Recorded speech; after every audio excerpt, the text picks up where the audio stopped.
Okay, તો ત્રણે ત્રણ શબ્દ મહત્વના છે. તો સમીક્ષાત્મક ટિપ્પણી કરો, વિવેચનાત્મક મૂલ્યાંકન કરો અને સવિસ્તર સમજાવો. હવે મૂલ્યાંકન શેનું થાય? સામાન્ય શબ્દ સાંભળ્યો હશે ને કે શેનું મૂલ્યાંકન થાય? દાખલા તરીકે આપણે કોઈ સપ્લિમેન્ટરીમાં લખીએ છીએ અથવા તો તમે આન્સર રાઇટિંગ કરો છો, એ આન્સર રાઇટિંગ નું મારે મૂલ્યાંકન કરવું છે, તો હું એની અંદર શું જોઈશ? બે વસ્તુ, કઈ બાબતો સાચી છે અને કઈ બાબતો ખોટી છે. સમજ પડી? તો એનું મૂલ્યાંકન કરવાનું છે, ઇવેલ્યુએશન કરવાનું છે. અહીંયા એનો સીધો અર્થ એવો થશે કે એના સકારાત્મક અથવા તો નકારાત્મક પક્ષ, અથવા તો લાભ અથવા તો ગેરલાભ. સમજણ પડી? મૂલ્યાંકનમાં તો તમારે ઇવેલ્યુએશન કરવાનું એટલે સંપૂર્ણ ઇવેલ્યુએશન કરવાનું. વિવેચનાત્મક શબ્દ એટલો બધો ઇમ્પોર્ટન્ટ નથી, પણ મૂલ્યાંકન શબ્દ એટલો બધો ઇમ્પોર્ટન્ટ છે. ક્લિયર? અને આ જે મૂલ્યાંકન આપણે કરીએ છીએ એને અગર તમે વર્તમાનની સાપેક્ષમાં, વર્તમાન જે કોઈ પણ ઇશ્યુ ચાલી રહ્યા હોય એની સાપેક્ષમાં અગર તમે આનું મૂલ્યાંકન કરી નાખો છો, વિવેચનાત્મક મૂલ્યાંકન થઈ જશે. સમજી ગયા? મતલબમાં કરંટની જે સિચ્યુએશન હોય એને ધ્યાનમાં રાખી મૂલ્યાંકન કરવાનું છે, એ વિવેચનાત્મક મૂલ્યાંકન છે. એટલે સવાલની પાછળના જે શબ્દો છે એ આપણી માટે ઇમ્પોર્ટન્ટ હોય, બધા શબ્દો. જેમ કે મેં તમને હમણાં કીધું સમીક્ષાત્મક ટિપ્પણી કરવી, એટલે એની સમીક્ષા કરવી, પણ એકદમ બારીકાઈથી સમીક્ષા કરવી. ક્લિયર? જેમાં નાનામાં નાના શબ્દો ઉપર પણ ફોકસ કરવું રહેશે. એવી જ રીતના અહીંયા તમને કીધું છે કે વિવેચનાત્મક મૂલ્યાંકન કરો. એનો સીધો અર્થ શું થશે કે એના પોઝિટિવ પાસાઓ શું છે, નેગેટિવ પાસાઓ શું છે, બરાબર? એ બંને તપાસીને, પણ એ બંને તપાસવાના છે વર્તમાન બાબતોની સાપેક્ષમાં. ક્લિયર? પછી એવું જરૂરી નથી કે દર વખતે વર્તમાન બાબતોની સાપેક્ષમાં જઈને તપાસવા જોઈએ. ડિપેન્ડ કરે છે એ સવાલ પર કે કેવો સવાલ પૂછ્યો છે. બાકી તમારે એને સકારાત્મક નકારાત્મક પાસાઓ વિચારવા પડશે અને પછી તમારે એનું ઇવેલ્યુએશન કરવું પડશે.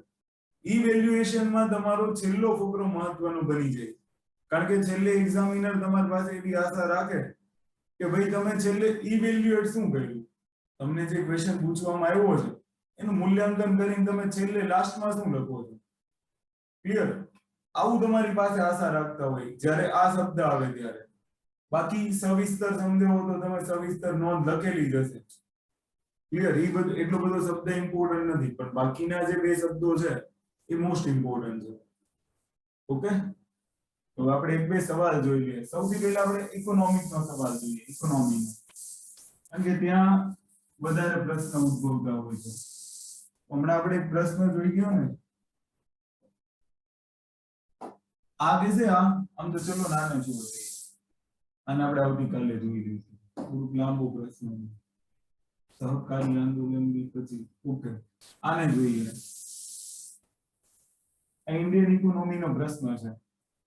ઘણા બધાને એમ હોય કે ઇન્ડિયન ઇકોનોમી આવડતું જ નથી તો અમે પેપરમાં લખશું શું.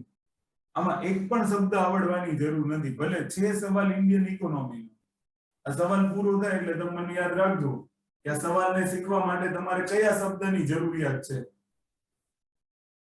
બરાબર? એક પણ શબ્દ ન આવડતો હોય તો એ જવાબ લખી શકાય. તો પ્રીવિયસ યરના ક્વેશ્ચન પેપરમાંથી આપણે એ શીખવાનું છે કે જ્યારે આપણી પાસે ઓછા દિવસો હોય ત્યારે આપણે શું વાંચવું જોઈએ.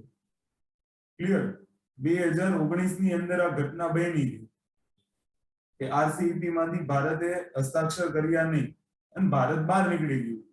એટલે ત્યારથી લઈને 2020 સુધી આ ચર્ચાનો વિષય હતો. તો ઓબ્વિયસલી એમાંથી પ્રશ્ન બનવાનો જ હતો. તો તમારે એવી કોઈ ઘટના ફાઇન્ડ કરવી પડશે કે જે વર્તમાનમાં એનું મહત્વ વધારે હોય, વારંવાર ડિબેટનો મુદ્દો બનતી હોય. ક્લિયર?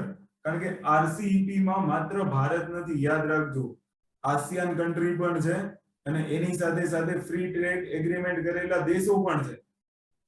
ભારત સહિત ગણો તો તમે કુલ 16 દેશો હતા. તો ઈ બહુ ઇફેક્ટ કરે છે ભારતીય અર્થવ્યવસ્થા પર. તો એને લઈને પ્રશ્ન બનવો ફરજિયાત હતો. એમ જો એમાંનો બન્યો હોય તો યુપીએસસી માં, બાકી હતું ફાઇનલ. તો આમાં પૂછી લીધું છે. કે તાજેતરમાં ભારતે regional comprehensive economic partnership RCEP એમાં ન જોડાવાનો નિર્ણય કર્યો છે. શું છે? ન જોડાવાનો નિર્ણય કર્યો છે. તો એનું સમીક્ષાત્મક ટિપ્પણી કરો. ક્લિયર? તો શું લખશું આની અંદર? 5 મિનિટ છે, તમે આન્સર ફ્રેમ કરો. ફ્રેમ કરવો જરૂરી છે, ધ્યાન રાખજો.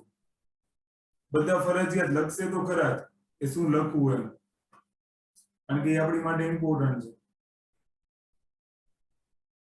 જાતે લખવાનું ટ્રાય કરજો. તમને હું એવું નથી પૂછતો કે તમે પરફેક્ટ મુદ્દાઓ જ લખો. તમે ફ્રેમવર્ક શું કરશો, ખાલી એટલું જ કે સવાલને જોઈ અને તમે ફ્રેમવર્ક શું બનાવશો, કે કયા પ્રકારે આમ આન્સર લખી શકાય. બાકી હું એવી આશા નથી રાખતો કે તમે મને જવાબ આપો, પરફેક્ટ જવાબ આપો. ખાલી તમે એનું ફ્રેમવર્ક રેડી કરો કે કયા કયા પોઈન્ટ આપણે લખવા જોઈએ. શું લખશો આમાં?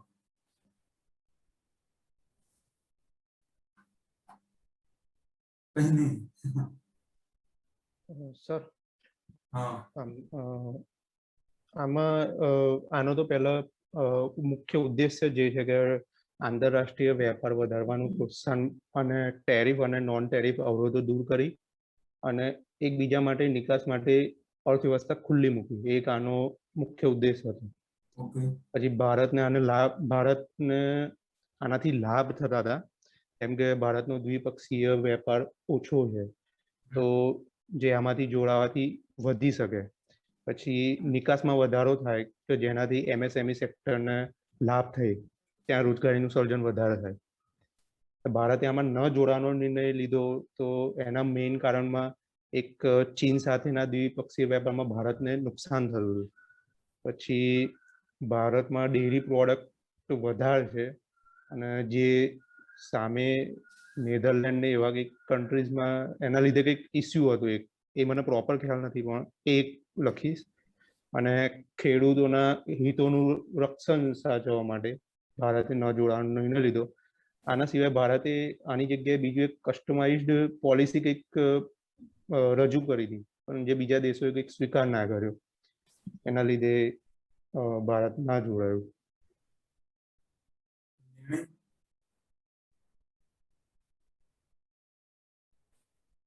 છેલ્લે શું લખવાનું?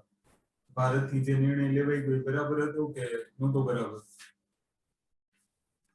ભારતે અર્થવ્યવસ્થાને હિતમાં રાખીને જે નિર્ણય લીધો એ યોગ્ય હતો, આ રીતનું કન્ક્લુઝન આપીશ.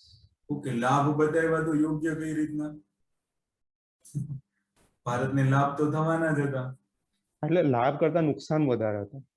ઓકે, લાભ કરતા નુકસાન વધારે હતું. Very good.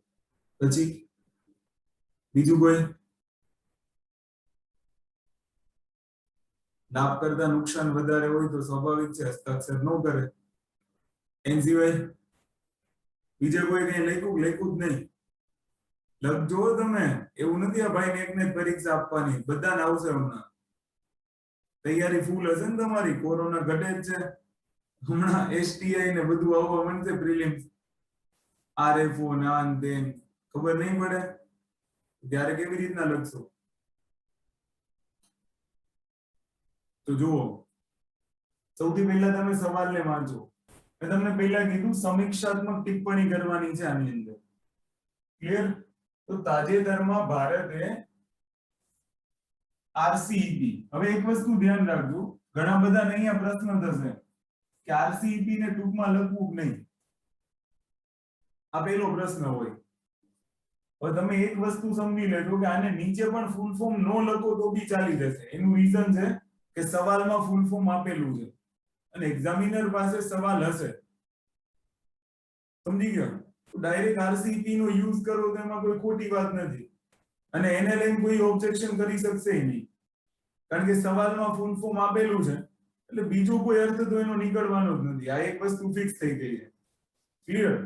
તો સૌથી પહેલા તમને એવું કીધું છે કે RCEP માં ન જોડાવાનો નિર્ણય લીધો છે, તો એનું સમીક્ષાત્મક ટિપ્પણી કરવાની છે. તો શેમાં ન જોડાવાનો નિર્ણય લીધો છે? RCEP માં. તો તો તમારી જે શરૂઆત હશે એ શરૂઆત હશે આરસીઈપી થી. ક્લિયર કે રિજનલ કોમ્પ્રિહેન્સિવ ઇકોનોમિક પાર્ટનરશિપ શું છે, અને ઈ જ તમને બધા જ નિર્ણયો તમને બતાવશે કે શું કામ ભારત ન જોડાય. તો ભારતના ન જોડાવાના બે પાસા હોઈ શકે છે કે ભારતે એનો લાભ વિચાર્યો હશે. આ લાભ આરસીઈપી થી થતો લાભ નથી. ભારતે એના ફાયદા વિચાર્યા હશે ને કે અગર હું આરસીઈપી માં નહીં જોડાઉં તો મને શું ફાયદો થશે, અને આરસીઈપી માં જોડાઈશ તો શું ગેરફાયદા થશે. જો કે બંને વસ્તુ સમાન બની જશે છેલ્લે, અને પછી જે નિર્ણય લીધો છે એ નિર્ણય યોગ્ય હતો કે નહીં, આ તમારું કન્ક્લુઝન. આને કહેવાય ફ્રેમવર્ક. સમજી ગયો? હજુ આનાથી એડવાન્સ ફ્રેમવર્ક આપણે બનાવી શકીએ. ક્લિયર? તમારી પાસે રફ પેજ હશે. ઓકે, એની અંદર આટલી વસ્તુ તો આપણે ફાઇનલ કરી લીધી. નિર્ણય ઉપરથી જ કન્ક્લુઝન લખવાનું છે. સમીક્ષાત્મક ટિપ્પણીની અંદર આપણે એની બારીકાઈથી નોંધ લઈશું કે આરસીઈપી માં ભારતને જોડાવવું જોઈતું હતું કે નહોતું જોડાવવું જોઈતું. થોડીક સારી વોકેબ યુઝ કરીશું. બાકી જે મેઇન પોઈન્ટ છે ને એ આરસીઈપી છે.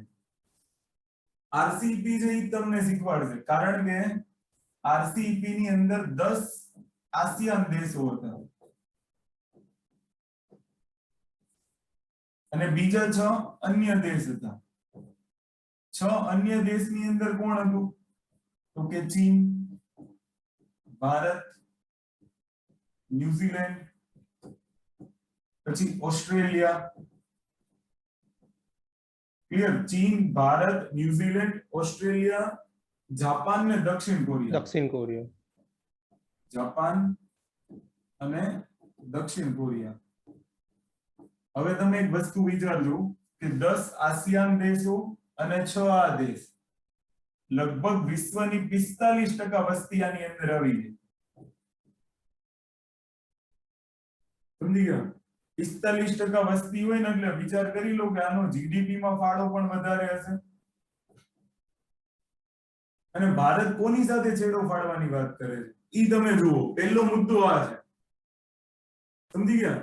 આની ઉપરથી જ તમારે પોઝિટિવ નેગેટિવ વિચારવાનું છે. લોકો ગોખે ને, ગોખવાનો કોઈ મતલબ નથી હોતો. તમે પહેલા એ મુદ્દાને ધ્યાનથી વાંચો અને પછી એને સમજવાની ટ્રાય કરો. ક્લિયર?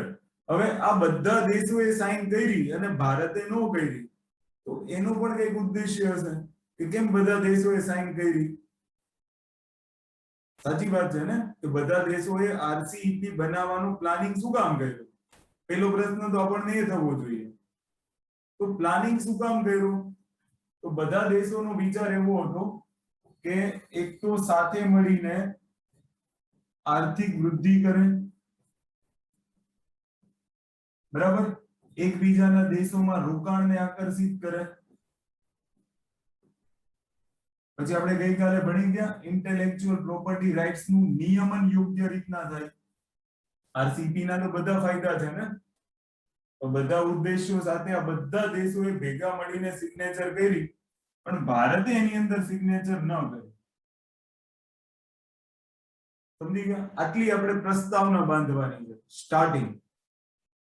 ક્લિયર? તો લખો એક ફકરો કે આરસીઈપી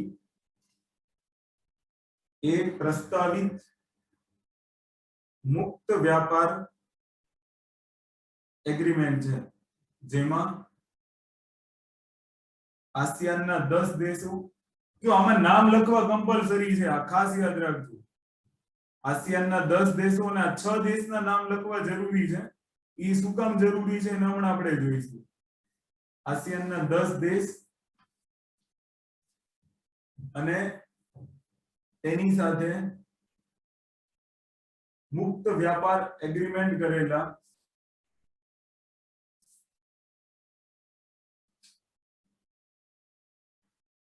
અન્ય 6 દેશો ચીન, જાપાન, ભારત, દક્ષિણ કોરિયા, ઓસ્ટ્રેલિયા અને ન્યુઝીલેન્ડ.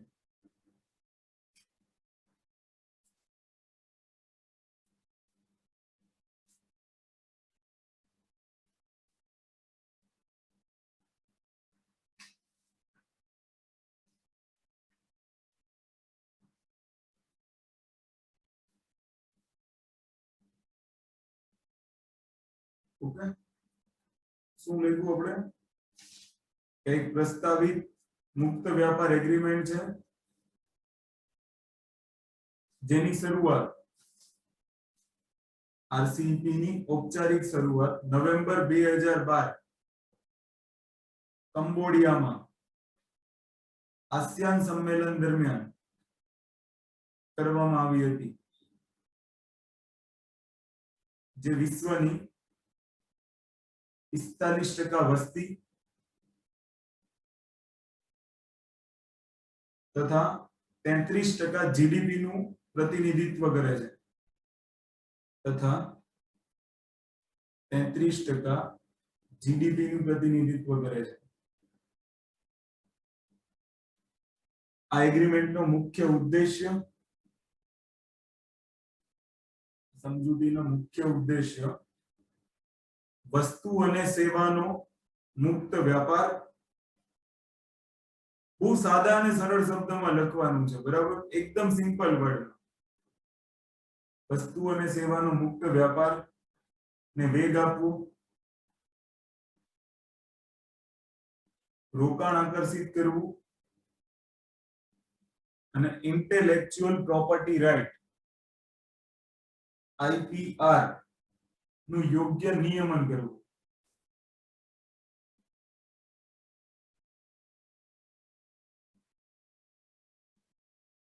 જેમાં 10 આસિયાન દેશ અને ભારતને બાદ કરતા અન્ય 5 દેશોએ હસ્તાક્ષર કર્યા છે, પરંતુ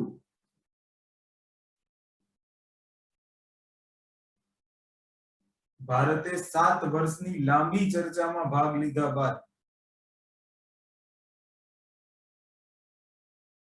અંતમાં આરસીઈપી માંથી બહાર રહેવાનો નિર્ણય કર્યો. અંતમાં આરસીઈપી માંથી બહાર રહેવાનો નિર્ણય કર્યો.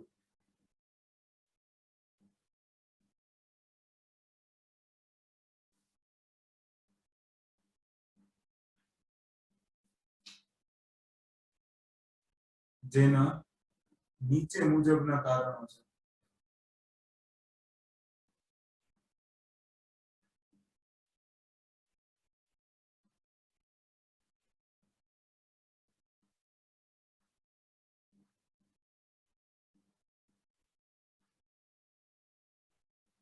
હવે તમે એક વસ્તુ સમજો કે રિજનલ કોમ્પ્રિહેન્સિવ ઇકોનોમિક પાર્ટનરશિપ, તો જે ટ્રીટમેન્ટ આસિયાન દેશો સાથે કરવી પડશે એ ટ્રીટમેન્ટ શું ભારત ચીન સાથે કરી શકશે? સમજો તમે? ક્લિયર? કે જે એને આસિયાન દેશો સાથે ફ્રી ટ્રેડની નીતિ અપનાવી હશે એ ફ્રી ટ્રેડની નીતિ ઓસ્ટ્રેલિયા પાસે અપનાવી શકશે, ન્યુઝીલેન્ડ પાસે અપનાવી શકશે. ભારતે એક બહુ સ્પષ્ટ ઉદાહરણ આપ્યું હતું કે ન્યુઝીલેન્ડ ની અંદર તમને ખબર છે ને, ડેરી ઉદ્યોગનો વિકાસ સૌથી વધારે, ઔદ્યોગિક ઉત્પાદનની જેમ ત્યાં ડેરી પ્રોડક્શન થાય. ક્લિયર? જ્યારે ભારતમાં એટલા અત્યાધુનિક સાધનો નથી, પણ શું છતાં પણ ભારત ન્યુઝીલેન્ડને ફ્રી ટ્રેડ આપશે? ભારતની અંદર નહીં આપે. તો ભારતનું આ પહેલું તર્ક હતું. સમજી ગયા? તો એક તર્ક તમે આપી શકો છો. એ સિવાય બીજું તર્ક, સૌથી મોટું તર્ક હતું ચીન. કારણ કે ચીન શું કરતું હતું? સાફ્ટા કરીને એક પોલિસી છે, SAFTA, South Asian free trade agreement. એક તો ચીને એનો લાભ લીધો, બીજું ચીને બાંગ્લાદેશ સાથે ભારતના જે એગ્રીમેન્ટ થયા છે એનો સૌથી વધારે લાભ લીધો. તો ભારતે ના પાડી દીધી કે આપણે જોવું પડશે કે પ્રોડક્ટનું ઉત્પાદન ક્યાં થાય છે. ઘટના શું હતી ખબર છે? કે હવે તમે સમજો કે કાપડ ચીનનું, સિલાઈ મારે બાંગ્લાદેશ વાળા, તો કાપડની કિંમત વધારે હશે કે સિલાઈની? અને પછી વેચે ભારતમાં ફ્રીમાં. સમજી ગયા તમે આખી વાત? મોસ્ટ ઓફલી કપડું ફ્રી ભાવમાં કોઈ પણ ટેરિફ લગાવ્યા વગર બાંગ્લાદેશમાંથી ભારતમાં આવતું હતું, પણ એ કાપડનું મૂળ ઓરિજિન કયું હતું? તો મૂળ ઓરિજિન હતું ચીન. તો ભારતને આનો વિરોધ હતો.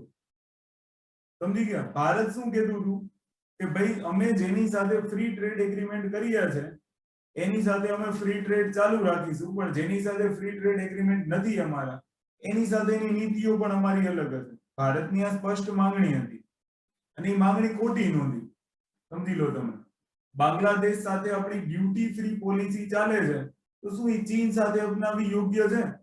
નહીંતર તો ડેફિસિટ ઓર વધી જશે. અને તમે જુઓ કે આ જેટલા બી દેશો છે એની સાથે ભારતની ટ્રેડ ડેફિસિટ નક્કી કરો તો અગર એના આંકડા પણ તમે જોવા જશો તો ભારતની ટ્રેડ ડેફિસિટ બધામાં ઓછી છે. ક્લિયર? તો ભારતને આવા બે ત્રણ ઓબ્જેક્શન હતા.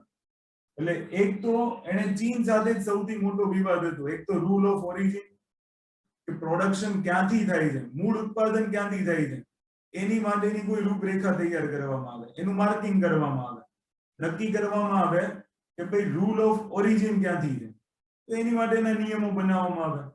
ક્લિયર? આવી અલગ અલગ માંગણીઓ હતી. બીજું શું હતું કે ભારતની બીજી એક માંગ હતી કે જેમ વસ્તુઓનો ફ્રી ટ્રેડ થાય છે એમ સેવાઓનો પણ ફ્રી ટ્રેડ થવો જોઈએ. તો સર્વિસીસ માટે ભારતનો એની પાછળનો ઉદ્દેશ્ય હતો શ્રમિકો. કે હવે એક વસ્તુ તમે વિચારો કે આમાંથી કોઈ દેશમાં તમારે જવું છે, એની વિઝા પોલિસી તો જોજો એક વખત.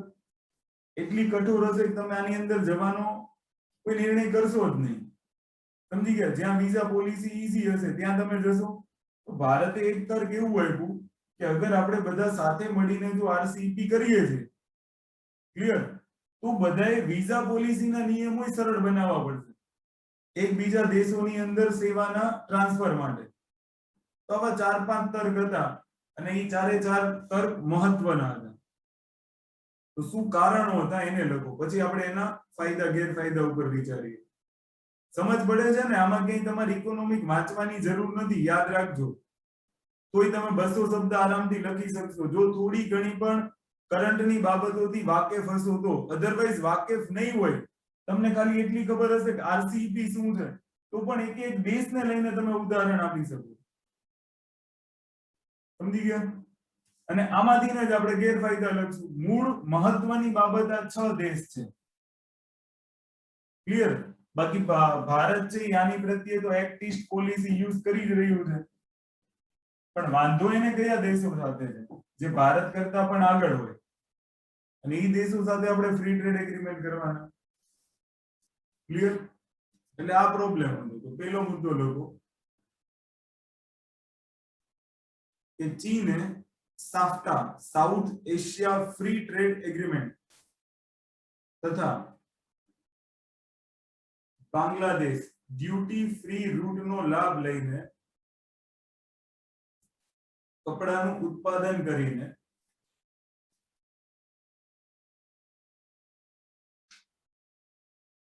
ભારતમાં વેચાણ કરાવડાવ્યું. તેથી ભારતે તર્ક આપ્યું કે વસ્તુઓના સંદર્ભમાં રૂલ ઓફ ઓરિજિન, વસ્તુઓના સંદર્ભમાં રૂલ્સ ઓફ ઓરિજિન નું માર્કિંગ કરવામાં આવે, જેનાથી કોઈ ત્રીજા દેશનો ઉપયોગ કરીને વસ્તુઓના વેપારને રોકી શકાય. આ પહેલું તર્ક. બીજું તર્ક, ભારતની માંગ હતી કે સેવાઓ અંશમાં શ્રમ નો મુક્ત પ્રવાહ હોવો જોઈએ, સેવાઓનો પણ મુક્ત પ્રવાહ હોવો જોઈએ. પરંતુ મોટા ભાગના દેશોએ પોતાની વિઝા પોલિસીને કઠોર બનાવીને રાખી હતી. મોટા ભાગના દેશોએ પોતાની વિઝા પોલિસીને કઠોર બનાવીને રાખી હતી. નેક્સ્ટ, ભારત અને અન્ય સભ્ય દેશો અમેરિકા સાથે પણ વેપાર કરે છે.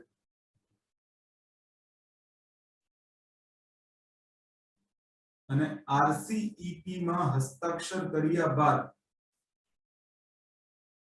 ચીન સભ્ય દેશોને અમેરિકા સાથે વેપાર કરવામાં કાપ મૂકવા માટે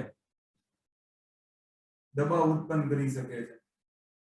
આવી બની શકે ને, કારણ કે ચીન ને અમેરિકા ને અત્યારે ટ્રેડ વોર ચાલી રહ્યું છે, તો બની શકે કે ચીન ના પાડી દે. નેક્સ્ટ, ભારતની એ પણ માંગ રહી છે કે ફ્રી ટ્રેડ એગ્રીમેન્ટના ભાગીદારો એફટીએ અને નોન એફટીએ ના ભાગીદારો, નોન એફટીએ માં ચીન છે, ઘણા બધા દેશો છે જેની સાથે ભારતના ફ્રી ટ્રેડ એગ્રીમેન્ટ નથી થયા.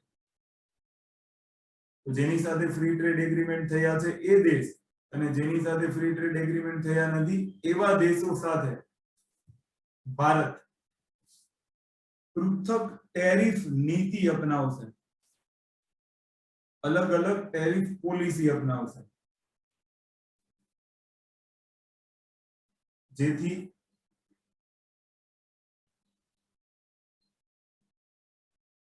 જેમ કે એવું લખ્યું, જેથી શબ્દ નહીં, જેમ કે ચીન ભારત પાસે આશા રાખે છે, ચીન ભારત પાસે આશા રાખે છે કે 90% કરતા વધારે વસ્તુઓ માટે ઝીરો ટેરિફ પોલિસી યુઝ કરે, ઝીરો ટેરિફ નીતિ યુઝ કરે.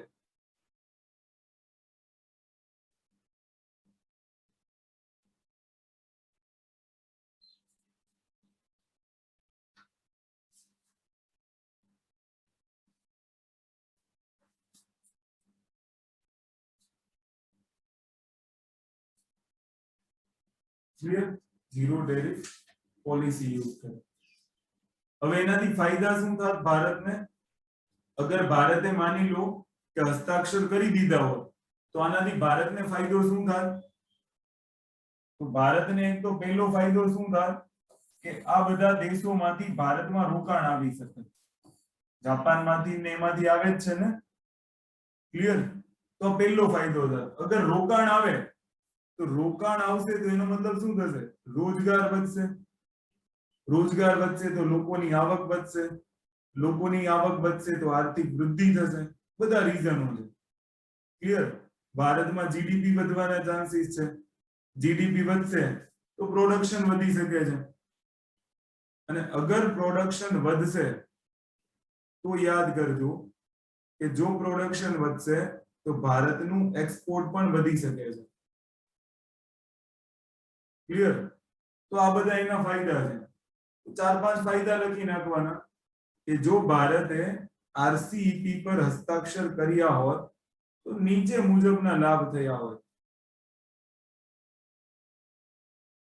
તમારી જાતે 4-5 લખી નાખો, જેમ કે વિદેશી રોકાણમાં વૃદ્ધિ,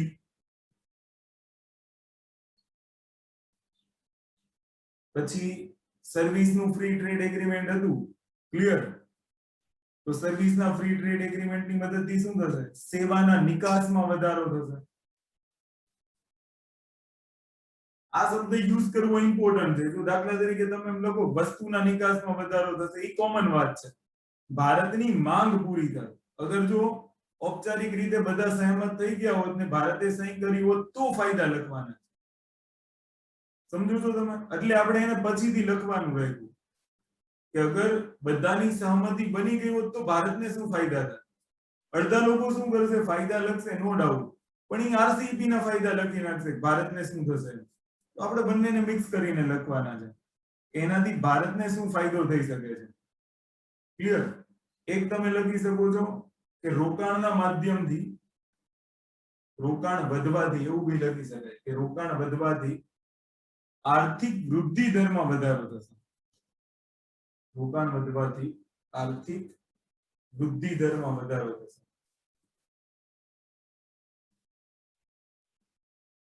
પછી વસ્તુ અને સેવાના વેપારમાં વિવિધતા જોવા મળશે. વસ્તુ અને સેવાના વેપારમાં વિવિધતા જોવા મળશે. હવે અહીંયા જુઓ, જ્યારે આવો સવાલ આવે ને ત્યારે બીજી પણ એક બાબત મહત્વની બની જતી હોય છે. અને એ મહત્વની બાબત શું છે કે કોને કેટલું પ્રમાણ આપવું. હવે એક વસ્તુ ધ્યાન રાખજો કે ન જોડાવાનો નિર્ણય લીધો છે તો એની અસર શું થઈ શકે એને વધારે મહત્વ આપવું જોઈએ, મારું આવું માનવું છે. કારણ કે ભારત જોડાયું તો નથી, તો એનાથી પ્રભાવ શું પડશે એને વધારે ઇમ્પોર્ટન્સ આપવું જોઈએ ફાયદા કરતા. કારણ કે જોડાયું હોત તો આપણે ફાયદાને ઇમ્પોર્ટન્સ વધારે આપી દે. પણ સવાલમાં જે પ્રમાણે આપણને પૂછ્યું છે એ પ્રમાણે આપણું સૌથી વધારે મહત્વ ગેરફાયદાને હોવું જોઈએ. ક્લિયર? કે મેક્સિમમ આનાથી ગેરફાયદો શું થઈ શકે છે એની ઉપર આપણું ફોકસ હોવું જોઈએ. તો એક લખો કે એનાથી અસર શું થશે. તો શું અસર થશે? કોમન વસ્તુ વિચારો, શું અસર થઈ શકે છે એવી સાદી વસ્તુ વિચારો ને ખાલી. કે ભારત અગર આરસીઈપી માં હસ્તાક્ષર નથી કર્યા તો એનાથી શું ગેરફાયદા થઈ શકે છે વિચારો.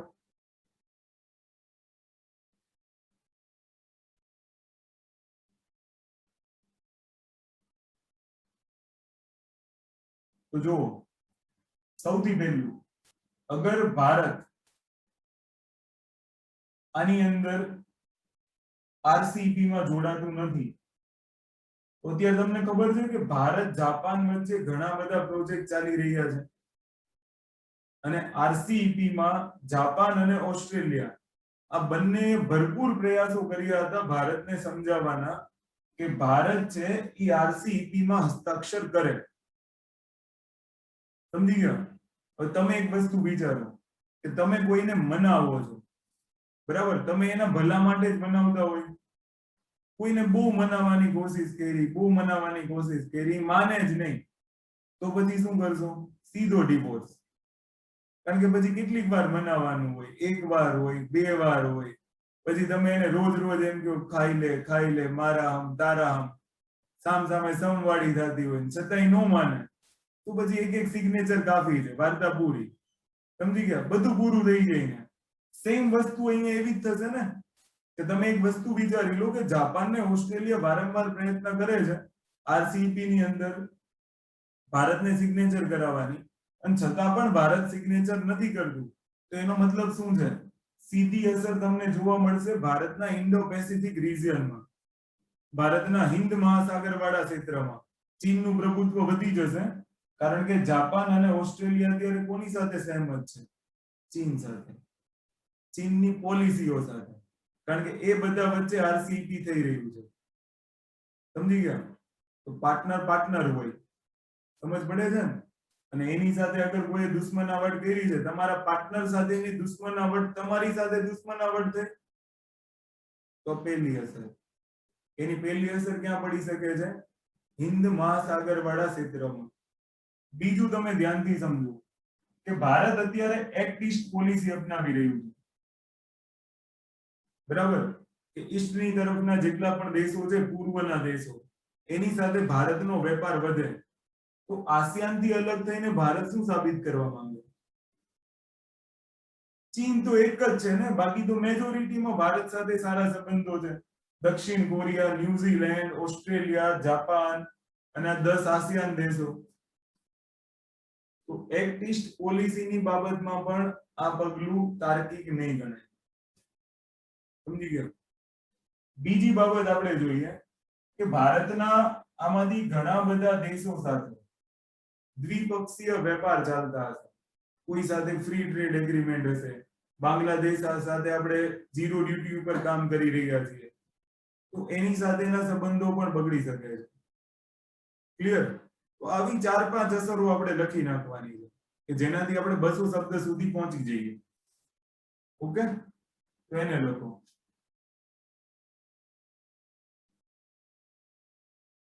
સૌથી પહેલો મુદ્દો લખો કે ઓસ્ટ્રેલિયા તથા જાપાન દ્વારા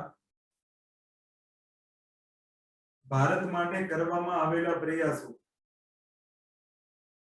નિષ્ફળ જવાથી ઇન્ડો પેસિફિક રિજિયનમાં અથવા તો ક્ષેત્રમાં ભારત, જાપાન અને ઓસ્ટ્રેલિયાના સંબંધો નબળા પડી શકે છે.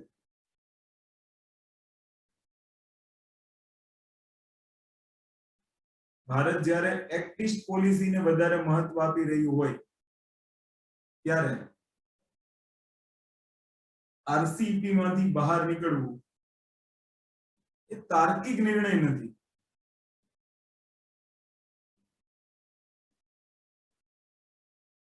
ભારતના અન્ય દેશો સાથેના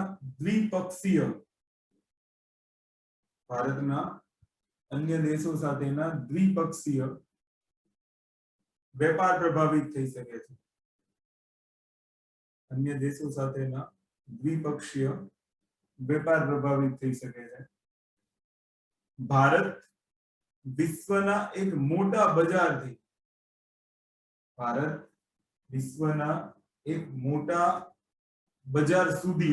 મોટા બજાર સુધી પહોંચવાની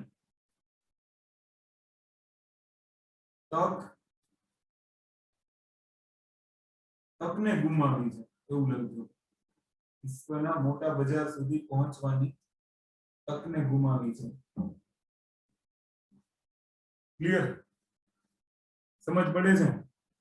તો હવે તમે નિર્ણય શું લખશો? ચલો વિચારો કે શું આરસીઈપી માંથી ન જોડાવાનો જે ભારતનો નિર્ણય હતો એ યોગ્ય હતો કે નહીં? વિચારો તો.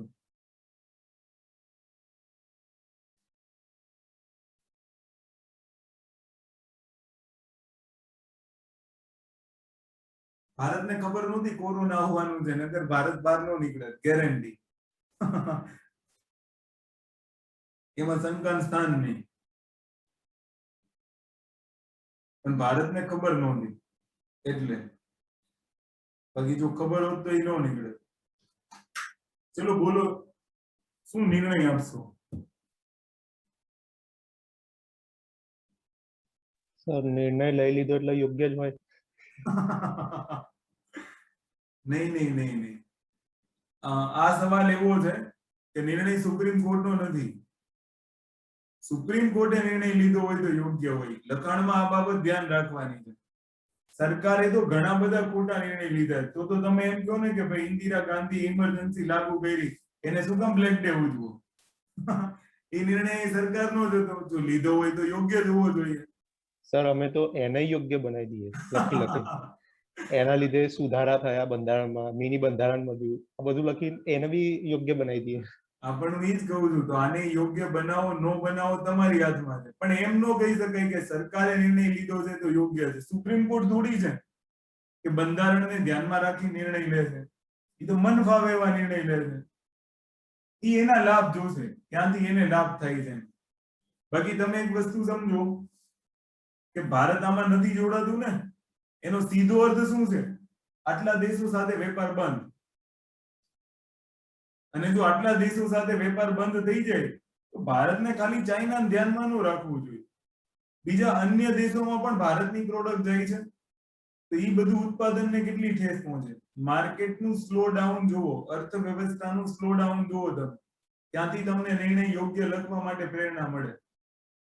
અર્થવ્યવસ્થામાં 2019 પછી સ્લો ડાઉન ચાલે છે. જો કે મોદી સાહેબ આવ્યા ત્યારથી ચાલે છે, પણ આ તો 2019 પછી તમે જુઓ વધારે સ્લો ડાઉન ચાલે છે. તો એ સ્લો ડાઉન ચાલવા પાછળનું કારણ શું હોય છે એ વિચારો તમે. સ્લો ડાઉન ચાલવા પાછળનું કારણ હોય છે કે ઇન્ટરનેશનલ માર્કેટમાં ભારતીય પ્રોડક્ટની ડિમાન્ડ ન હોવી. અને ભારતીય પ્રોડક્ટની ડિમાન્ડ ન હોવી એનું રીઝન શું છે એને વિચારો. કે શું ત્યાં ભારતીય પ્રોડક્ટની અવેજમાં કોઈ પ્રોડક્ટ બની રહી છે કે ભારતે સામે ચાલીને ના પાડી દીધી કે અમે તમને નહીં આપીએ? આમાં કયો નિર્ણય છે જોઈ લો તમે. સમજ પડી? તો તમે નિર્ણયને યોગ્ય તો ગણાવી શકો જ નહીં. છતાંય આપણે લખશું એના પક્ષમાં એક પેરેગ્રાફ પાડીને લખો કે વર્તમાનમાં વૈશ્વિક અર્થવ્યવસ્થામાં જોવા મળતા સ્લો ડાઉનના સમયમાં આરસીઈપી તેમાંથી બહાર નીકળવાનું બહાર નીકળવાનો શબ્દ નીચે અંડરલાઈન, સ્લો ડાઉન માંથી બહાર નીકળવાનો, હો. એક મજબૂત વિકલ્પ પ્રદાન કરે છે.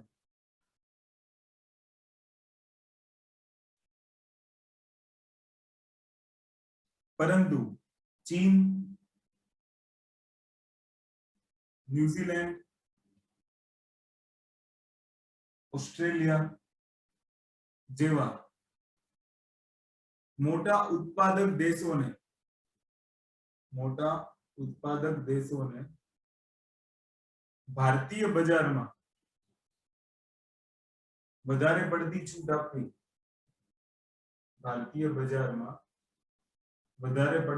આપવી, એ ભારતીય સ્થાનિક ઉદ્યોગો માટે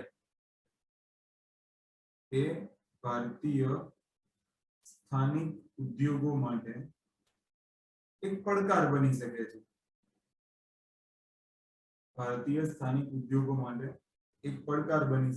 પરંતુ 21મી સદીના વૈશ્વિકરણના યુગમાં સંરક્ષણવાદી નીતિઓને લાંબા સમય સુધી જાળવવું એ નુકસાનકારક હોય છે, અને તેથી સરકારે સ્થાનિક સપ્લાય ચેઇન ને મજબૂત કરીને તેના વિકાસ અને રોકાણની નીતિમાં સુધાર કરીને અર્થવ્યવસ્થાને મજબૂતી પ્રદાન કરવી જોઈએ. तो ऐसे लिखना होता है आंसर. જો તો વાંચવાથી આમ મનને શાંતિ મળે છે, જાણે આમ સાપુતારા ફરવા ગયા હોય એવું લાગે છે. બાકી તમે લખીને ચેક કરજો, ખબર પડે. એટલે થોડુંક વિચારવાનું રહેશે, આવડતું બધું જ હશે. હવે આમાંથી તમે મને એમ કહો કે શું આ બધું વાંચીને આવડે કે ઘટનાઓને ઓબ્ઝર્વ કરીને આવડે? આખો મુદ્દો આ જ હતો ને કે કોની વચ્ચે પાર્ટનરશિપ થવાની હતી અને ભારત કોનાથી દૂર થવાનો પ્રયત્ન કરે છે. બસ આ મહત્વનો મુદ્દો હતો. આ સમજ પડી ગઈ, જવાબ સમજ પડી ગઈ, અને પેપર ચેકરને આજ તો જોઈ છે, બીજું શું જોઈએ? એક્ઝામિનર એવું જ ઈચ્છે છે કે જવાબ મને આટલો મળે એટલે ઇનફ છે. ક્લિયર? તો આ થઈ ગયો તમારો અર્થવ્યવસ્થાનો સવાલ. એટલે અર્થવ્યવસ્થાને લઈને ડરવાની જરૂર નથી કે કોઈ હાર્ડ સવાલ આવી જશે આવું કેવું. એવું એસટીઆઈ માં અને ડીવાયએસઓ માં ઓછું બનશે. બરાબર? પીઆઈ માં અને 1-2 માં બનવાના ચાન્સીસ વધારે છે. પણ પીઆઈ ના પેપરનું એનાલિસિસ પણ પીઆઈ ના પેપરની જેમ જ કરવું જોઈએ. એનું રીઝન છે કે એમાં કયા પ્રકારનો ટ્રેન્ડ હોય છે એને જોવો પડે. એસટીઆઈ માં એસટીઆઈ પ્રકારનો ટ્રેન્ડ હશે, પીઆઈ માં પીઆઈ જેવો ટ્રેન્ડ હશે, અને 1-2 માં 1-2 જેવો ટ્રેન્ડ હશે, અને એ સેમ હશે. તો એની જ્યારે તૈયારી હોય ત્યારે એની અલગથી પ્રિપરેશન કરવી જોઈએ. ક્લિયર? તો એક આપણું થઈ ગયું આરસીઈપી. બીજા સવાલોને અગર આપણે જોઈએ તો સુશાસન કાલે જોઈશું, ગુજરાતમાં સહકારી આંદોલન. ઓકે, એક સવાલ છે જે તમને આવડશે. ભારતના બંધારણના અનુચ્છેદ 21 ના વ્યાપ બાબતે સર્વોચ્ચ અદાલતના મહત્વના ચુકાદાઓની ચર્ચા કરો. ચલો એનું ફ્રેમવર્ક તૈયાર કરો તમે. સર,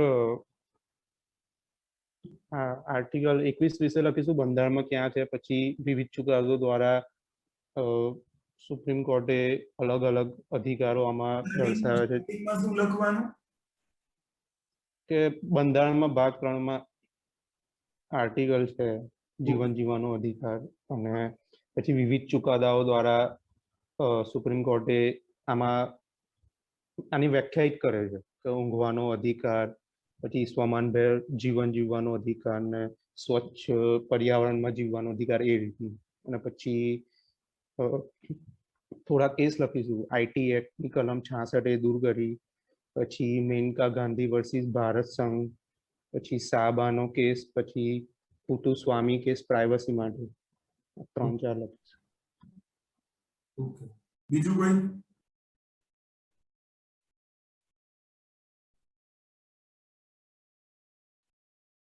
બીજા શું લખશે કે ઈ નહીં લખે, હું લખાવું એવું જ લખશે.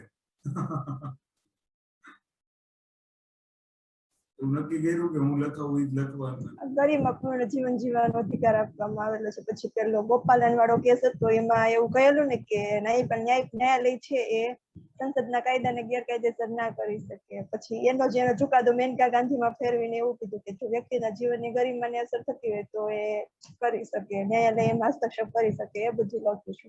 ઓકે, એ પછી જે લખ્યું બધા છે તમે. પછી જે આ બધા અલગ અલગ બધા કેસ થયેલા, મતલબ જીવનની પ્રાઇવેસીનો અધિકાર મળેલો, માહિતીનો અધિકાર મળેલો, એ બધા કેસ લખવાના. ઓકે. તમે સવાલને ધ્યાનથી વાંચો નહીં બધાએ. બધા આવી ગયા. કોઈને કઈ બોલવું છે આમાં? નકર હું ધ્યાનથી વાંચું હમણાં. જો 21 બધા ભણી ગયા છો, 21 માં મેં કઈ ભણાવવા બાકી નથી રાખ્યું. એટલે નો બોલો એવું તો આવું જ ન જોઈએ. કોઈને કઈ કેવું હોય તો કહી દો, પછી અંદરથી ઉછાળા ન મારે હું આ જ કહેવાનો હતો. થોડીક વાર ઉભારી આવત તો. એટલે એવું કઈ નથી થતું ને કોઈને. તો હું શરૂ કરું. હવે તમે ધ્યાનથી સાંભળો. આખી આર્ટિકલ 21 તમને ભણાવી દીધી છે. પણ સવાલને તમે કદાચ ધ્યાનથી વાંચી ન શક્યા. મેં તમને પહેલા બી કીધું કે ક્યારેય બી તમે આન્સર રાઇટિંગ કરો છો તો એ સમયે તમારે સવાલને વાંચવો પડશે. 5 વાર વાંચશો ને ત્યારે એકાદો શબ્દ માંડ પકડમાં આવશે. માંડ એટલે માંડ. તમને શું લાગે આટલું ઈઝીલી હું આ બોલું છું એવું બધું મને આવડી જાય?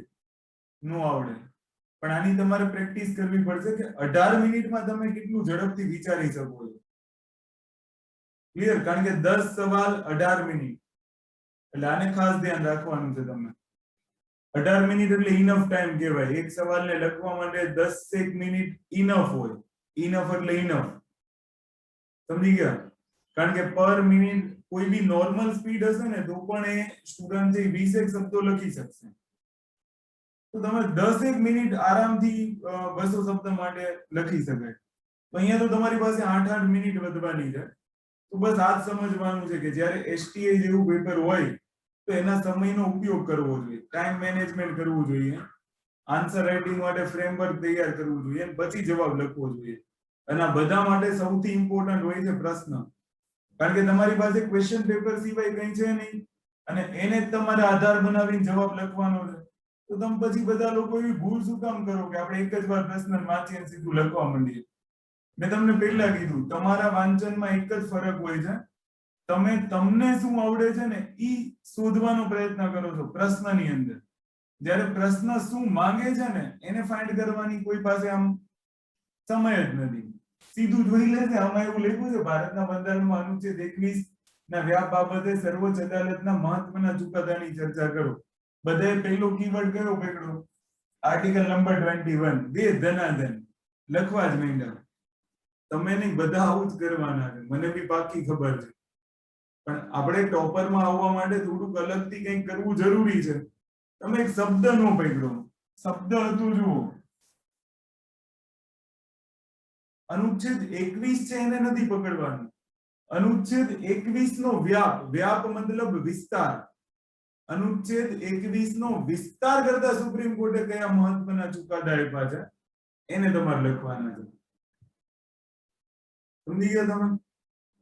ये कीवर्ड है, इसको पकड़ना है हमें और इस पे से ही समझना है कि आंसर कैसे लिखना है. હવે તમે એક વસ્તુ સમજો કે તમારી સામે પહેલો પ્રશ્ન આવીને ઈ ઉભો રહેશે કે સર ચલો બે શબ્દ તો ખબર પડી ગઈ કે અનુચ્છેદ 21 અને વ્યાપ. બરાબર?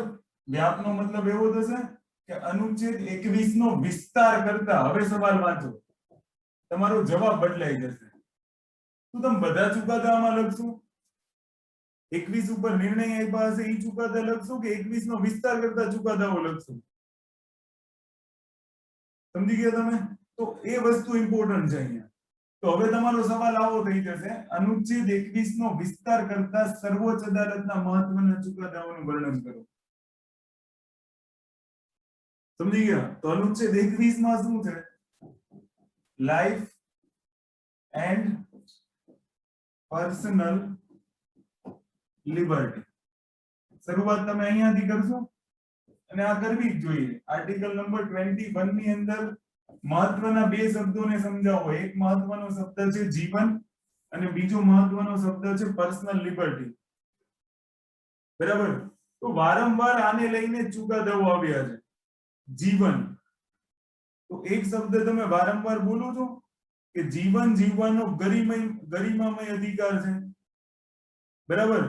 તો સુપ્રીમ કોર્ટે વિસ્તાર કરીને એવું કીધું છે કે જેમ વ્યક્તિને જીવન જીવવાનો ગરિમામય અધિકાર છે, એવી જ રીતના વ્યક્તિને ગરિમામય મૃત્યુ પ્રાપ્ત કરવાનો પણ અધિકાર છે. પરંતુ આવી પરિસ્થિતિનું સર્જન રાજ્યને કરવું પડશે, અને રાજ્યને એવી પરિસ્થિતિનું સર્જન કરવું પડશે કે જેમાં વ્યક્તિ જીવવા માટે પ્રેરિત થાય, મૃત્યુ માટે નહીં.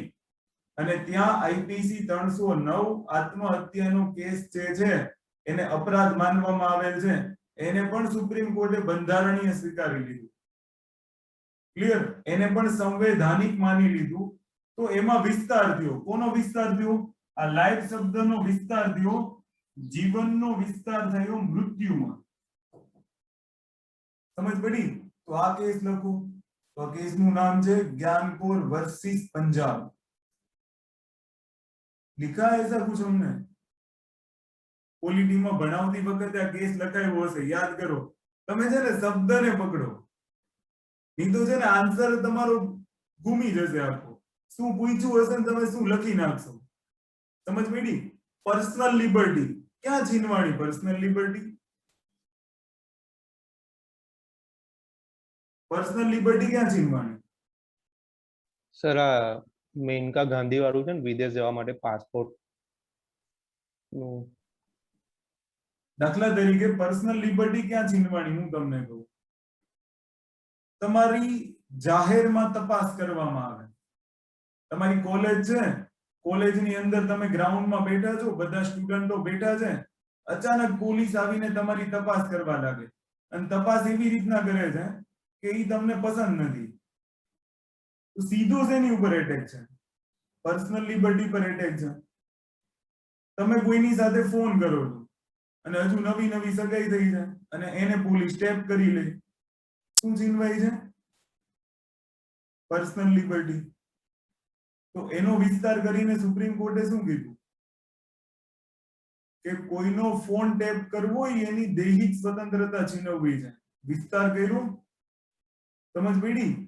તપાસ કરી શકાય જ્યાં રાષ્ટ્રીય સુરક્ષાની વાત આવતી હશે ત્યાં, પણ અધરવાઇઝ કોઈની જાહેરમાં તપાસ કરશો તો એની પર્સનલ લિબર્ટીને તમારે ધ્યાનમાં રાખવી પડશે.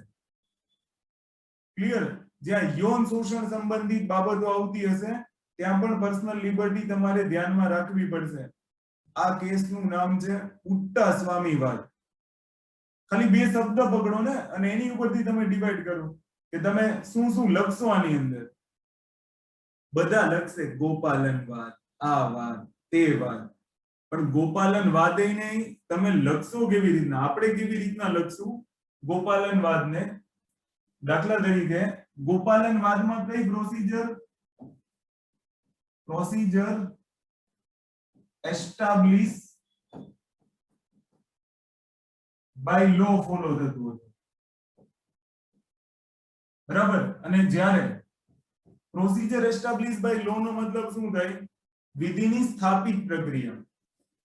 બરાબર? વિધિની સ્થાપિત પ્રક્રિયાનો અર્થ એવો થાય કે એક વખત વિધિનું નિર્માણ થઈ જાય છે પછી એ જ ફાઇનલ રહેશે, એમાં ન્યાયતંત્રનો હસ્તક્ષેપ રહેશે નહીં. સમજી ગયા? જ્યારે માન્યકા ગાંધી, એનું ઓરિજિનલ નામ માન્યકા છે, તમે મેનકા બી બોલી શકો છો. મેનકા ગાંધી કેસમાં આને ટર્ન ઓફ કરી દીધું, મતલબમાં અહીંયા ડ્યુ ટુ પ્રોસેસ ઓફ લો કરી દીધું. હું તમને કે લખેલું જોવા નહીં મળે કે તમને હું બેઠે બેઠો જવાબ જોવા મળી જાય.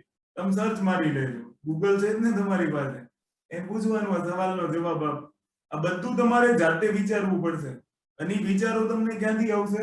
આ એક શબ્દ પરથી આવશે. બરાબર? શું હતું? પ્રોસીજર એસ્ટાબ્લિશ્ડ બાય લો હતી.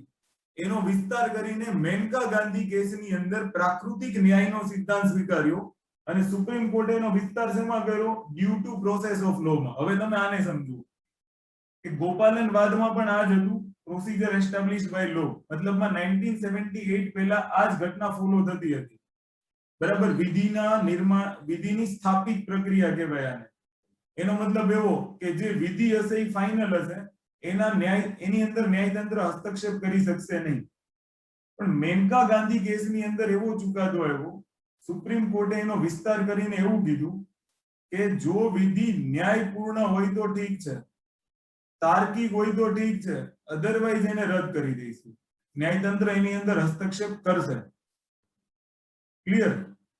પ્રોસિજર એસ્ટાબ્લિશ્ડ બાય લો નો અર્થ એવો નથી, અહીંયા આનો અર્થ એવો થાય કે જે લો છે એની વિષય વસ્તુ શું છે એને ન્યાયતંત્ર છે એ સમીક્ષા કરી શકે નહીં. પણ આ લો બનાવવા માટે કઈ પ્રક્રિયા ફોલો કરવામાં આવી છે એ પ્રક્રિયાને ન્યાયતંત્ર છે એ સમીક્ષા કરી શકે. આ પ્રોસિજર એસ્ટાબ્લિશ્ડ બાય લો છે. સમજ પડી? જ્યારે ડ્યુ ટુ પ્રોસેસ ઓફ લો માં શું છે, એની વિષય વસ્તુની તપાસ કરવાનો અધિકાર પણ કોને મળી જશે? ન્યાયતંત્રને. સમજી ગયા? કારણ કે કોઈ પણ લો છે એ કદાચ તાર્કિક રીતે ન બનાવેલો હોય તો આ પદ્ધતિ સ્વીકારેલી હતી અમેરિકામાંથી, due to process of law. અને એ due to process of law એ પ્રોસિજર એસ્ટાબ્લિશ્ડ બાય લો નો વિસ્તાર છે. અને આટલું બી તમે અગર લખશો ને તમારા પન્ના ભરાઈ જશે. સમજી ગયા? બાકી એવી ઘણી ઘણી બાબતો છે કે જેનો વિસ્તાર કર્યો છે. યુથેનેસિયા શું છે? અરુણા સાનબાગ કેસ છે, તમે એને આમાં લખી શકો. જીવનના ગરિમામય અધિકારથી મૃત્યુના ગરિમામય અધિકાર સુધી વિસ્તાર છે અરુણા સાનબાગ કેસ. બરાબર? તો આવા તો ઘણા બધા કેસ છે. મેનકા ગાંધી બાદ છે. એ સિવાય આપણે એક કેસ છે ઉન્નીકૃષ્ણન વર્સિસ આંધ્રપ્રદેશ. હવે તમે ધ્યાનથી સાંભળજો. ઉન્નીકૃષ્ણન વર્સિસ આંધ્રપ્રદેશની પહેલા એક કેસ હતો મોહિની જૈન વર્સિસ કર્ણાટક. એની અંદર સુપ્રીમ કોર્ટે શું કીધું કે શિક્ષણનો અધિકાર પણ આર્ટિકલ 21 અંતર્ગત આવશે. જીવન જીવવાના અધિકારનો વિસ્તાર થયો, આ બે શબ્દનો વિસ્તાર થાય છે ને. બાકી 21 માં તો આ બે શબ્દનું જ મહત્વ છે, લાઈફ એન્ડ પર્સનલ લિબર્ટી. તો આમાં શિક્ષણ ક્યાંથી આવ્યું? આમાં નીચતાનો અધિકાર ક્યાંથી આવ્યું? તો એની માટેના જે મહત્વના ચુકાદાઓ છે એ બધા તમારે અહીંયા લખવા પડશે. અને એ જ મહત્વના ચુકાદાઓની ચર્ચા કરવાની છે. ક્લિયર? અને લાસ્ટમાં ડિસિઝન આપીને જવાબ પૂરો કરવાનો. ઓકે? તો લખો ફર્સ્ટ. ફટાફટ લખજો થોડું, નહીંતર પછી જાતે લખી લેજો. લખાવું છું એટલા માટે કે નહીંતર પછી તમે લાંબુ લખશો જેનો કોઈ અર્થ નથી. એમાં એવું લખો, અનુચ્છેદ 21 ની જોગવાઈ મુજબ કોઈ પણ વ્યક્તિને જીવન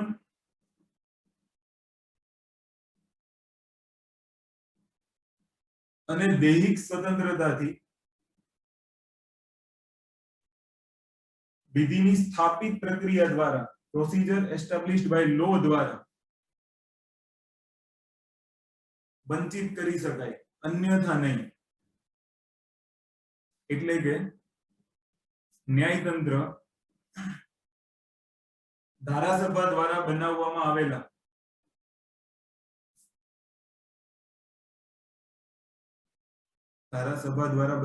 આવેલા કાયદાના વિષય વસ્તુની તપાસ કરી શકશે નહીં, પરંતુ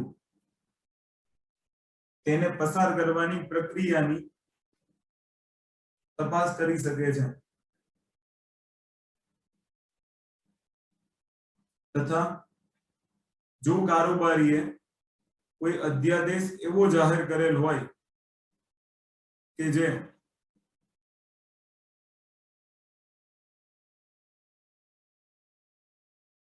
કાયદામાં દર્શાવેલ પ્રક્રિયા મુજબ ન હોય તો પણ ન્યાયતંત્ર તે આદેશને નિરસ્ત કરી શકે છે. તો હવે આમાં મોસ્ટ ઇમ્પોર્ટન્ટ શબ્દ કયો થયો એની નીચે અંડરલાઈન કરવાની. આપણે આખું પેપર ઘૂંટવાની જરૂર નથી. સૌથી પહેલું જે સેન્ટેન્સ લખ્યું ને કે ધારાસભા દ્વારા બનાવવામાં આવેલા કાયદાના વિષય વસ્તુની તપાસ કરી શકે, એને અંડરલાઈન. કાયદાના વિષય વસ્તુની તપાસ કરી શકે. બાકી ઘણા લોકો શું કરશે, આખા પેપરમાં લીટા મારી દેશે. અને તમે એવું નહીં વિચારતા કે એવો ટોપર બને છે. મેં તમને કીધું ને કે નેતાઓની ચૂંટણી થઈ એમાં સૌથી ખરાબ માંથી એક જ ખરાબ નેતા પસંદગીનો ઓપ્શન હોય તમારી પાસે. સારો માણસ તો એમાં ઉભો જ ન હોય તો તમે એને પસંદ કરો ને. પેપર ચેકરમાં એવું જ આવશે કે સૌથી ખરાબ લખાણમાંથી કોઈ એકને તો પાસ કરવો જ નહીં, અધરવાઇઝ તો રિઝલ્ટ જ નહીં આવે. એટલે ધ્યાન રાખજો. નેક્સ્ટ લખો, નેક્સ્ટ પેરેગ્રાફ. મેનકા ગાંધી કેસમાં 1978 માં, મેનકા ગાંધી વાત 1978 માં સુપ્રીમ કોર્ટે નિર્ણય આપ્યો કે 19 અને 21 એકબીજાના પૂરક છે. તમે બે હાથમાં પેન પકડી શકો તો બે હાથથી લખજો. બાકી ઉપર નીચેની લીટીમાં લખાવવું જોઈએ. 19 અને 21 એકબીજાના પૂરક છે, તેને આ કેસમાં પોતાના જૂના નિર્ણયોમાં પરિવર્તન કરીને આને ગુજરાતી શબ્દ લખી નાખજો, નહીંતર દેવનાગરી લિપિમાં લખી નાખજો. ડ્યુ ટુ પ્રોસેસ ઓફ લો સ્વીકારી. અને આ પ્રક્રિયા મુજબ જો કાયદો સ્વયં ન્યાયપૂર્ણ, નિષ્પક્ષ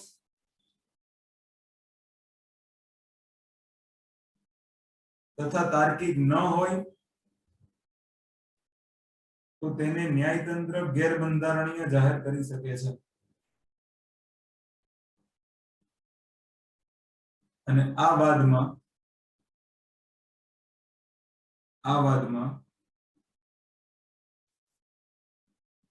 સુપ્રીમ કોર્ટે જીવન જીવવાના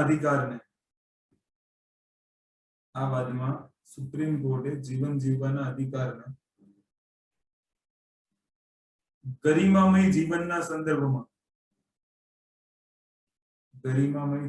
સંદર્ભમાં અવશિષ્ટ અધિકાર તરીકે સ્વીકાર કર્યો,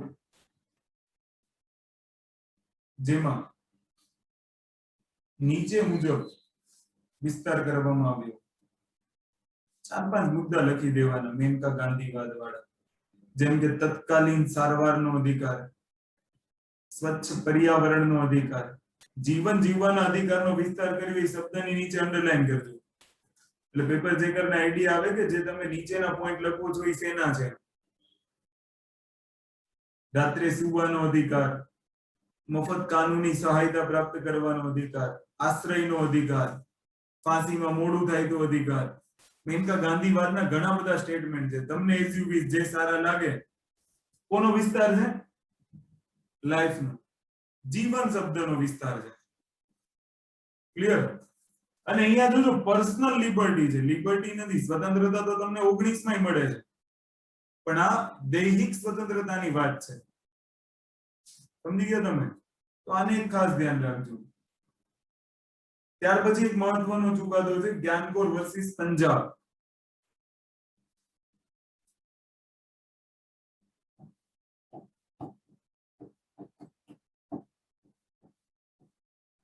જો ભણાવતી વખતે તમને બધા ચુકાદા મેં કરાવ્યા છે, બરાબર, પણ એમાં મેં થોડું વિસ્તૃતમાં લખાવ્યું હશે. જ્યારે તમારે અહીંયા શબ્દ મર્યાદા જાળવવાની છે, એટલે બધું આમ એલિમિનેટ કરવાની જરૂર નથી, એને સંક્ષિપ્ત લેખન કરવાનું.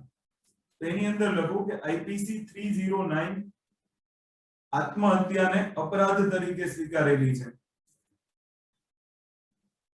2008 માં કાયદા પંચે ભલામણ આપી દીધું કે આઈપીસી 309 ને અપરાધ નો માને. ત્યારે આ ચર્ચાનો વિષય હતો. દેખો તમે, આઈપીસી 309 એ 309 આત્મહત્યા અપરાધ છે. તે અનુચ્છેદ 21 અંતર્ગત સંવૈધાનિક છે. ફરીથી પાછળ સુપ્રીમ કોર્ટે કેસની અંદર એને અસંવૈધાનિક માનેલું છે, પણ આપણે એને સંવૈધાનિક માની ચાલશું. અને જેમાં સુપ્રીમ કોર્ટે વ્યાખ્યા કરી કે જેમ મનુષ્યનું જીવન મનુષ્યનું જીવન ગરિમામય છે તેમ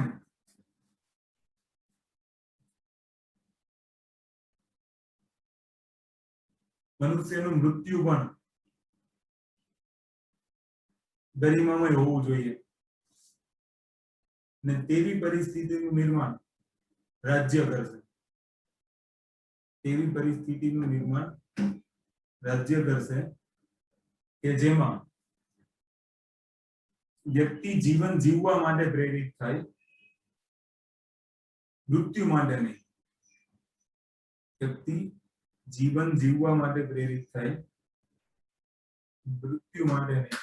તેમજ અરુણા શાનબાગ કેસમાં ગરિમામય મૃત્યુને ધ્યાનમાં રાખીને સુપ્રીમ કોર્ટે અમુક શરતોને અધીન પેસિવ યુથેનેશિયાને મંજૂરી આપી. જીવનનો મૃત્યુમાં વિસ્તાર છે એટલે 21 નો વિસ્તાર થયો. થર્ડ,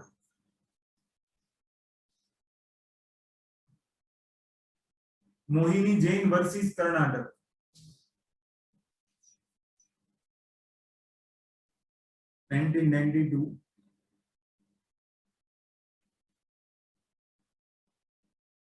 અનુચ્છેદ 21 માં સુપ્રીમ કોર્ટે નિર્ણય આપ્યો કે અનુચ્છેદ 21 માં શિક્ષણનો અધિકાર પણ નિહિત છે. શિક્ષણનો અધિકાર પણ નિહિત છે. પછી આવશે ઉન્નીકૃષ્ણન.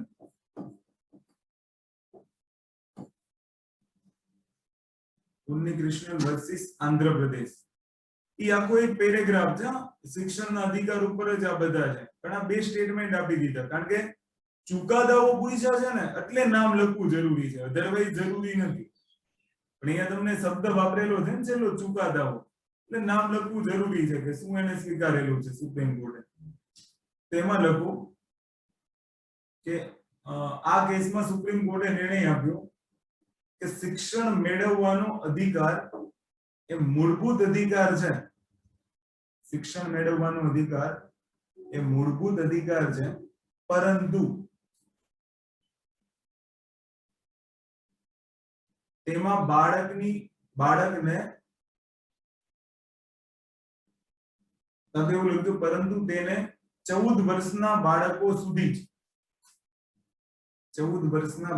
સુધી જ લાગુ કરી શકાય. અને આમ આ મૂળભૂત અધિકારને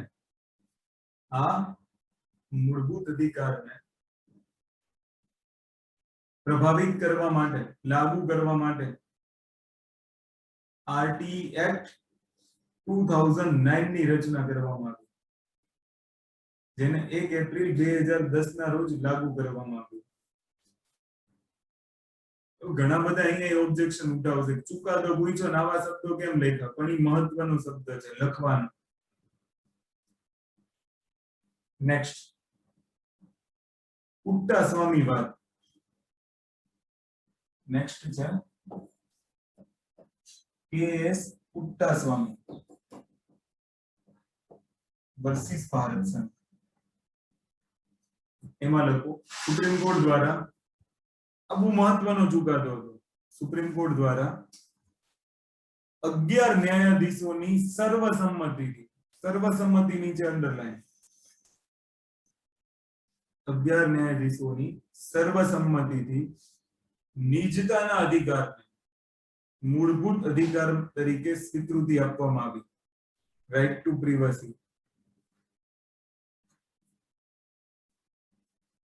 અને તથા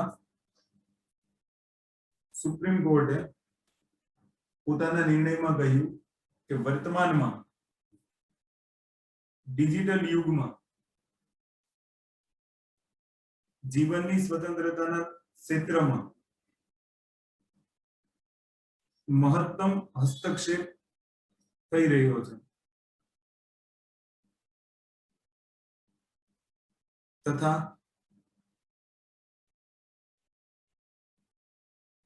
નિજતાનો આ અધિકાર એ જીવન ઉપરાંત વ્યક્તિના જાહેર જીવનમાં પણ ઉપલબ્ધ હોવો જોઈએ.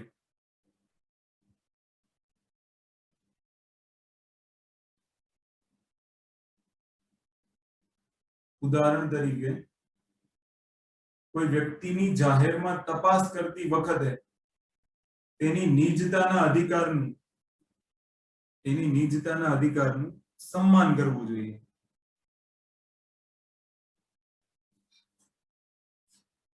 વ્યક્તિનો પહેરવેશ અને યૌન સંબંધમાં પણ નિજતાના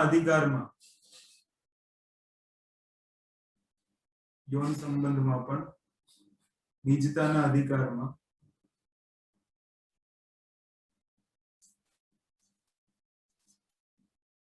સમાવેશ થાય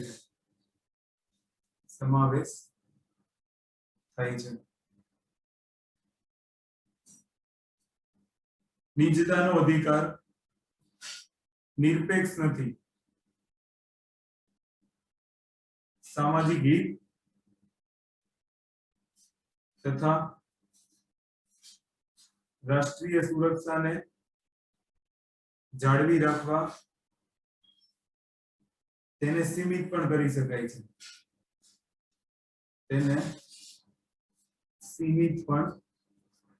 શકાય છે. અને એનો નિષ્કર્ષ જાતે લખવાનો. તો કઈ જશે નિષ્કર્ષ. ઓકે, બાકી કોઈને કઈ પ્રશ્ન હોય તો કહી દો. છે કોઈને કઈ ક્વેશ્ચન?